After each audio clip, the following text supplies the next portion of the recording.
नमस्कार। हेल्थ मंत्रा में आपका स्वागत है। आज हम बात करेंगे थायराइड के ऊपर। थायराइड एक आम बीमारी है जो कि बच्चों, नौजवानों और बूढ़ों हर एज में होने की संभावना होती है। आज मैं बात करूंगा डॉक्टर अरुण सिंह जी से, जो कि मेट्रो हॉस्पिटल में कार्यरत हैं। उनसे हम जानने की कोशिश करेंगे कि थायराइड क्या होता है, इसकी समस्या से निदान हम कैसे पा सकते हैं, या इसकी रोकथाम के लिए क्या क्या उपाय हो सकते हैं। इन सारी चीजों पे आज हम डॉक्टर अरुण सिंह सर से बात करेंगे, जो कि थायराइड स्पेशलिस्ट है मेट्रो हॉस्पिटल फरीदाबाद में। मेरे साथ है डॉक्टर अरुण सिंह जी, जिनसे हम आज जानने की कोशिश करेंगे थायराइड के बारे में। थायराइड क्या है और इसे कैसे छुटकारा पाया जाए, ऐसे कौन कौन से एज है जिसमें थायराइड होने की संभावना सबसे ज्यादा है। इन सारी बातों को लेकर आज हम अरुण सर से बात करेंगे। जैसे मैं आपको बताता चलूं कि इस समय जनवरी का मंथ है। जनवरी थायराइड मंथ के नाम से भी जाना जाता है। ठंड की वजह से थायराइड की समस्या आमतौर पर ज्यादा बढ़ने लग जाती है। तो सर, आपका बहुत बहुत स्वागत है हमारे चैनल में। Thank you. सर, थोड़ा सा हमें बताएं कि थायराइड जो है ये क्या होता है, क्योंकि ये एक आम समस्या होती चली जा रही है। क्योंकि बच्चों में, नौजवानों में, बूढ़ों में, हर किसी एज में ये समस्याएं अब आजकल देखने को मिल रही हैं। तो सर, थायराइड क्या होता है, इसके बारे में थोड़ा सा हमारे दर्शकों को गाइड करें सर। जी बिल्कुल। तो थायराइड की जो बीमारियां हैं वो नई नहीं है, पुराने समय से देखी जाती हैं और इसका ट्रीटमेंट होता रहा है। लेकिन जैसे जैसे अवेयरनेस बढ़ी है, फैसिलिटीज बढ़ी हैं, तो ज़्यादा लोग जी डायग्नोज होने लग गए हैं। जी और अगर हम शुरुआत करें थायराइड क्या है और इसका ठंड से भी कुछ कनेक्शन है या बीमारी ज़्यादा होने लग गई है, तो थायराइड जो है, जैसा कि हम सभी जानते हैं, मानव शरीर जो हमारा बॉडी है वो एक मशीन की तरह है। इसमें जी। कई सारे सिस्टम्स हैं और यस सभी सिस्टम एक दूसरे को अफेक्ट करते हैं यस यस। और आपस में कम्युनिकेशन होता है। तो जी उन सब सिस्टम्स में आपको किडनीज के बारे में पता है, डाइजेस्टिव सिस्टम के बारे में पता है, नर्वस सिस्टम के बारे में पता है। एक एंडोक्राइन सिस्टम होता है जहाँ पे हमारे हार्मोन्स बनते हैं। कई सारे ग्लैंड्स हैं, ग्रंथियां हैं, जिनको एंडोक्राइन ग्लैंड्स बोलते हैं। इनसे हार्मोन्स जो है हमारे ब्लड में आते हैं और ब्लड के माध्यम से हमारे शरीर के सभी ऑर्गन्स तक पहुंचते हैं जी और कुछ मैसेज लेके जाते हैं, जी मैसेंजर की तरह काम करते हैं। तो ये मैसेज जो है बहुत ही जरूरी होता है शरीर के सभी हिस्सों के लिए, ब्रेन के लिए, हार्ट के लिए, लीवर के लिए, किडनी के लिए, किसी भी ऑर्गन का आप नाम ले लीजिए। तो थायराइड हार्मोन जो है वो बहुत ही इंपॉर्टेंट मैसेज लेके जाता है सारे ऑर्गन्स को, और सभी ऑर्गन्स के नॉर्मल फंक्शनिंग के लिए थायराइड हार्मोन की सही मात्रा हमारे ब्लड में होनी चाहिए, मेंटेन होनी जी चाहिए। और जो थायराइड हार्मोन बनता है, वो जो थायराइड ग्लैंड है, हमारे गले में एक ग्लैंड होती है, यहाँ पे वॉइस बॉक्स के जस्ट नीचे जी थायराइड बहुत छोटी सी ग्लैंड होती है, वहां से थायराइड हार्मोन बनता है। और उसका रेगुलेशन जो है, जो हमारी master gland, main gland, endocrine gland होती है, पिट्यूटरी ग्लैंड जो ब्रेन के बेस में पाई जाती है जी निचले हिस्से में, वहां से कंट्रोल होता है। हम्म, सो थायराइड हार्मोन इम्बैलेंस जो है किसी भी एज में हो सकता है, और ठंड से इसका बहुत कनेक्शन है, क्योंकि सारे फंक्शंस के साथ साथ बॉडी का टेम्परेचर और हमारा कोल्ड या हीट का जी परसेप्शन भी जी थायराइड हार्मोन पे निर्भर करता है। जी। जैसे कि थोड़ा सा बताएं कि ठंड में ही थायराइड क्यों बढ़ता है, क्योंकि और इसको जो जनवरी का मंथ है, इसको थायराइड मंथ के नाम से ही क्यों मतलब जाना जा रहा है या जाना जाता है सर। तो थायराइड ठंड से नहीं बढ़ता है। ठंड में जो है हाइपोथायराइडिज्म के जो पेशेंट्स होते हैं उनके सिम्टम्स बढ़ सकते हैं, क्योंकि हाइपोथायराइडिज्म, अगर मैं बात करूं कि थायराइड हार्मोन की बीमारियों के बारे में, तो बीमारियां कई प्रकार की होती हैं। जो दो मेन ग्रुप होता है, एक तो थायराइड हार्मोन इम्बैलेंस, हम आम तौर पे शब्द इस्तेमाल करते हैं। इम्बैलेंस का मतलब है या तो हार्मोन जरूरत से ज्यादा बन रहा है या कम जी बन रहा जी है। तो ज्यादा बनने को हम ओवर एक्टिव ग्लैंड बोलते हैं और कम बनने को अंडर एक्टिव ग्लैंड बोलते हैं। साइंटिफिक टर्म्स में हाइपोथायराइडिज्म या हाइपरथायराइडिज्म बोला जाता है। हाइपो मतलब है हार्मोन कम बन रहा है, हाइपर मतलब है हार्मोन ज्यादा बन रहा है। तो इसके सिम्टम्स जो है हमारे डिफरेंट ऑर्गन्स से संबंधित हो सकते हैं। हर इंडिविजुअल में सिम्टम्स डिफरेंट होते हैं, सेम सिम्टम्स हर किसी में नहीं देखे जाते हैं। और हाइपोथायराइडिज्म जो कम हार्मोन की सिचुएशन है, इसके सिम्टम्स हाइपरथायराइडिज्म के विपरीत होते हैं। सर। और जनवरी को टेस्ट थायराइड अवेयरनेस मंथ के रूप में सेलिब्रेट किया जाता है। ऐसे ही नहीं है कि ठंड में बीमारी बढ़ती है इसलिए थायराइड अवेयरनेस जनवरी में मनाया जाता है। सर, जैसे कि आमतौर पे अगर किसी को थायराइड है, चाहे बच्चों में हो, नौजवानों में हो या बुजुर्गों में हो, तो इसका पता कैसे चल पाए? इसके क्या कुछ लक्षण होते हैं, थोड़ा इसके बारे में बताएं ताकि हमारे दर्शक आपके द्वारा बताए गए लक्षणों से अपने आप को बचा पाएं या तुरंत इसका ट्रीटमेंट के लिए वो जा पाएं। जी, तो जैसा कि मैंने पहले बताया कि थायराइड सिस्टम जो है ये क्लोज्ड सिस्टम नहीं है, ओपन सिस्टम है। इसका असर हमारे ब्रेन से लेके स्किन तक, इंटरनल ऑर्गन से एक्सटर्नल ऑर्गन तक सब सिस्टम्स पे असर पड़ता है। सिम्टम्स हर इंडिविजुअल में अलग होते हैं। किसी को नर्वस सिम्टम्स ज्यादा होंगे, थकान रहना या सुस्ती रहना, नींद ज्यादा आना, ये सिम्टम्स हाइपोथायराइडिज्म के हो सकते हैं। अगर हम डाइजेस्टिव सिस्टम में जाए तो भूख कम लगना, मेटाबॉलिज्म स्लो हो जाना, उसकी वजह से वेट गेन करना, ये सिम्टम्स कुछ लोगों में होता है। इसका असर हमारे मस्क्यूलर सिस्टम पे पड़ता है, जॉइंट्स पे पड़ता है, तो जॉइंट पेन, स्टिफनेस, ये भी सिम्टम्स होते हैं कुछ लोगों में। कॉन्स्टिपेशन हो सकता है। हाइपोथायराइडिज्म की मैं सारी बातें कर रहा हूँ जिसमें हार्मोन लेवल्स कम हो जाता है, और ये समस्या ज्यादा आमतौर पे देखी जाती है। सबसे कॉमन थायराइड हार्मोन इम्बैलेंस जो है हाइपोथायराइडिज्म है, और इसका असर जो है हमारे रिप्रोडक्टिव सिस्टम पे भी पड़ता है, खास करके महिलाओं में माहवारी की समस्याएं, इनफर्टिलिटी की दिक्कत ये भी देखी जाती है। और हार्ट पे भी असर पड़ता है। हार्ट का पंपिंग पावर कम हो जाता है, हार्ट रेट कम हो जाता है, तो उससे फिर से थकान, सुस्ती, लो एनर्जी। जो हमारे एक्सटर्नल ऑर्गन्स हैं, स्किन है, हेयर है, नेल्स है, इसका भी दुष्प्रभाव देखने को मिलता है। तो कई बार बहुत सारे पेशेंट्स आते हैं कि स्किन ड्राई हो रही है, सूख रही है, क्रैक्स पड़ रहे हैं, हेयर फॉल ज्यादा हो रहा है, बिना खाए वेट बढ़े जा रहा है। तो बहुत सारे सिम्टम्स हैं, किसी एक जगह लोकलाइज नहीं है। ओवरऑल मैं ये बिलीव करता हूँ कि किसी भी सिस्टम से रिलेटेड सिम्टम, चाहे ब्रेन का हो, हार्ट का हो, लीवर का हो, डाइजेस्टिव सिस्टम का हो, रिप्रोडक्टिव सिस्टम का हो, जॉइंट मसल का हो, स्किन या हेयर का हो, कोई भी प्रॉब्लम एक्चुअली थायराइड की वजह से हो सकती है। और जब हम डॉक्टर के पास जाते हैं इन समस्याओं के साथ में, तो उसमें वो हमें कई बार कुछ टेस्ट की सलाह देते हैं।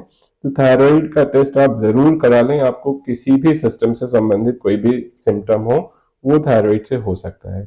और इसके विपरीत असर जो होते हैं हाइपरथायराइडिज्म के होते हैं। मेटाबॉलिज्म बढ़ जाता है, हार्मोन लेवल्स बढ़ जाते हैं, तो भूख ज्यादा लगती है, बट मेटाबॉलिज्म बढ़ा हुआ है तो आप वेट भी गेन नहीं करते, उल्टा वेट लूज होने लग जाता है, चिड़चिड़ापन हो जाता है, आदमी फिर से थका हुआ महसूस करता है क्योंकि जो खा रहा है वो सब कंज्यूम हो जा रहा है। और इसका भी असर हमारे ब्रेन पे, हार्ट पे, मसल्स पे, लीवर पे, हर ऑर्गन पे पड़ता है। सर, एक प्रश्न आया, हमारे दर्शकों ने भेजा है कि वो कह रहे हैं कि किस एज में थायराइड का ज्यादा खतरा होता है, थोड़ा इसके बारे में हमें बताएं। जी, बहुत ही इम्पोर्टेंट क्वेश्चन है। तो आमतौर पे लोग ऐसा मानते हैं कि थायराइड की बीमारियां सिर्फ महिलाओं में होती हैं और वो एक मिडिल एज में होती हैं। तो ये सच है कि थायराइड हार्मोन की बीमारियां दोनों हाइपोथायराइडिज्म, हाइपरथायराइडिज्म और ग्वाइटर, जो थायराइड हार्मोन थायराइड ग्लैंड में सूजन आ जाती है, ये तीनों समस्याएं महिलाओं में ज्यादा देखने को मिलती हैं। और इसका खतरा बढ़ती उम्र के साथ ज्यादा होता है। बीमारी की शुरुआत आप मैक्सिमम आप बोल सकते हैं जैसे जैसे एज बढ़ेगा बीमारी का खतरा बढ़ते जाएगा। बट कई बार नवजात बच्चों में भी थायराइड की बीमारी पाई जाती है, जिसको हम कंजेनाइटल हाइपोथायराइडिज्म खास करके जो सिचुएशन में बोलते हैं। थायराइड हार्मोन बिल्कुल नहीं बन रहा है बचपन से ही, और ये बीमारी अगर सही समय पे डायग्नोज ना हो, ट्रीटमेंट ना हो, तो बहुत खतरनाक हो सकती है। तो इससे बचने के लिए आजकल कॉमन प्रैक्टिस की जा रही है ज्यादातर अस्पतालों में, बच्चे के जन्म के दूसरे या तीसरे दिन ही थायराइड का टेस्ट कर लिया जाता है, क्योंकि आप वेट नहीं कर सकते हो सिम्टम्स के लिए, और जो सिम्टम्स होते हैं वो बहुत गंभीर होते हैं और उनका जो इफेक्ट होता है वो इरिवर्सिबल होता है। कई बार परमानेंट ब्रेन डैमेज भी हो जाता है, आईक्यू कम रह जाता है, बच्चों का मानसिक विकास नहीं हो पाता है अगर सही समय पे इलाज ना शुरू किया जाए। तो इस दुष्प्रभाव से बचने के लिए आजकल कॉमन प्रैक्टिस हो गई है, जन्म के दूसरे या तीसरे दिन थायराइड का टेस्ट करवा लेते हैं। सर, एक प्रश्न आया है, हमारे दर्शकों ने भेजा है कि वो कह रहे हैं कि अगर मान लीजिए एक आम लोगों जैसे कि कोई व्यक्ति आम जनरल पर्सन है, अगर वो चाहे कि भाई मेरे शरीर में थायराइड की समस्या है कि नहीं है, इसके लिए उन्हें कौन-कौन से टेस्ट कराने होंगे या टेस्ट कितने प्रकार के कराने चाहिए ताकि उनको पता चल पाए कि थायराइड एक आम पब्लिक व्यक्ति को भी जी है जी कि नहीं है? बिल्कुल। जी। तो थायराइड का टेस्ट कब कराना चाहिए और कौन से टेस्ट कराने चाहिए, जी, जी। बेसिकली ये क्वेश्चन है जितना मैं समझ पाया। तो जी। एक तो सिचुएशन अभी भी मैंने मेंशन किया, बच्चों में हम सिम्टम्स का वेट नहीं करते हैं क्योंकि सिम्टम्स जो है बहुत गंभीर होते हैं और अगर ट्रीटमेंट देर से किया जाए तो उसका रिजल्ट भी अच्छा नहीं मिलता है। जी। तो बच्चों में एक्सेप्शन है कि बिना सिम्टम्स के हम कंजेनाइटल नवजात बच्चे को तो बीमारी नहीं, उसके लिए बिना सिम्टम्स के टेस्ट कराते हैं। अदरवाइज हर किसी का टेस्ट कराना उचित नहीं होगा। अगर अच्छा। आपको कोई लक्षण है तभी टेस्ट कराएं। लक्षण जो होगा वो हो सकता है आपके गले में सूजन है जो थायराइड ग्लैंड की साइज में आकार में बढ़ गया है, घेंघा जिसको बोलते हैं, गांठ हो सकती है। यस। अगर गांठ दिख रही है तो टेस्ट करवाएं। या थायराइड हार्मोन की कम या ज्यादा होने के सिम्टम्स है, हाइपोथायराइडिज्म या हाइपरथायराइडिज्म के सिम्टम्स हैं।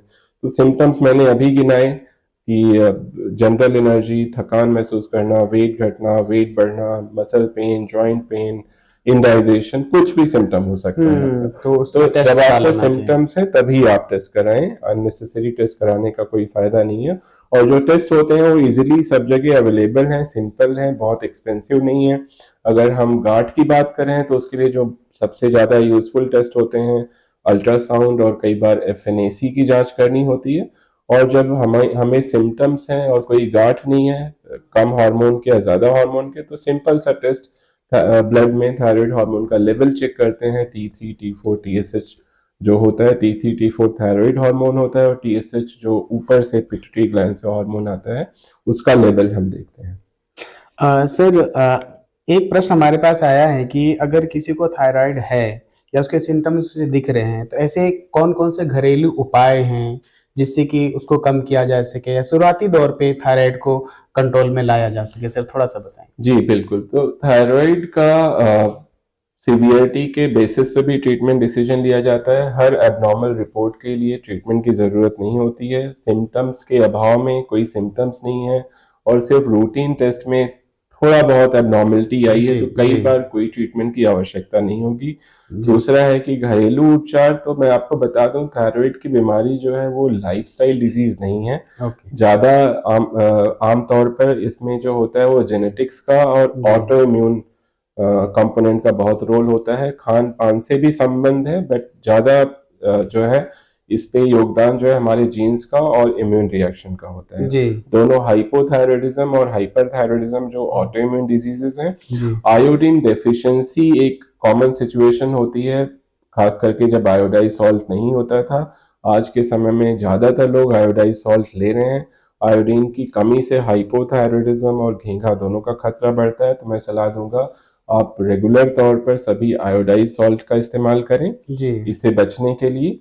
और रेगुलर नियमित तौर पर एक्सरसाइज, वेट कंट्रोल रखना, गुड 8 आवर स्लीप और खाने में नियमित रूप से हरी साग सब्जियां और फ्रूट्स नट्स का इस्तेमाल करना, जिससे जो इसेंशियल मिनरल्स हैं वो जो मिलते थायराइड रहे। हार्मोन बनने के लिए आवश्यक होते हैं, आयोडीन है, सेलेनियम है, जिंक है, वो आपको मिलता रहेगा। तो कोई न्यूट्रिशनल डेफिशिएंसी का अगर कुछ रोल है तो आप उसको, माइल्ड कंडीशंस को आप उससे एड्रेस कर सकते हैं। सर एक प्रश्न आया है कि एक महिला ने हमें लिखा है कि अभी-अभी वो किसी डॉक्टर से थायराइड का इलाज करा रही हैं।